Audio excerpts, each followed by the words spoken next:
পর্দা উঠেছে ঢাকা আন্তর্জাতিক বাণিজ্য মেলার ২৯তম আসরের। পূর্বাঞ্চলের বাংলাদেশ চায়না ফ্রেন্ডশিপ এক্সিবিশন সেন্টারে এই মেলার উদ্বোধন করেন অন্তর্বর্তী সরকারের প্রধান উপদেষ্টা ড. মোহাম্মদ ইউনূস।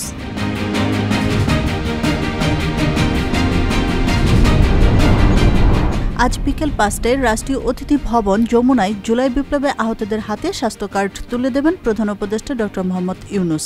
বছরের প্রথম দিনে জুলাইয়ে আহত যোদ্ধাদের জন্য স্বাস্থ্য মন্ত্রণালয় থেকে স্বাস্থ্য কার্ড ইস্যু করা হবে। জাতীয়তাবাদী ছাত্রদলের ৪৬তম প্রতিষ্ঠাবার্ষিকী আজ। ১৯৭৯ সালের ১ জানুয়ারি বিএনপির প্রতিষ্ঠাতা সাবেক রাষ্ট্রপতি জিয়াউর রহমান ছাত্রদল প্রতিষ্ঠা করেন। প্রতিষ্ঠাবার্ষিকী উপলক্ষে নানা কর্মসূচি হাতে নিয়েছে ছাত্রদল।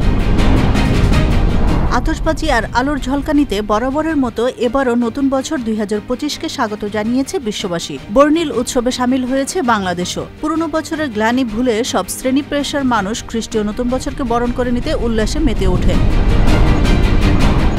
বিদায়ী বছরের ঘাটতি পোষাতে বেসরকারি খাতের ৩ ব্যাংককে বিশেষ ঋণ হিসেবে ১২,৫০০ কোটি টাকা দিয়েছে বাংলাদেশ ব্যাংক। বিশেষ ঋণ পাওয়া ব্যাংক ৩টি হল ইসলামী ব্যাংক, ন্যাশনাল ব্যাংক ও এবি ব্যাংক।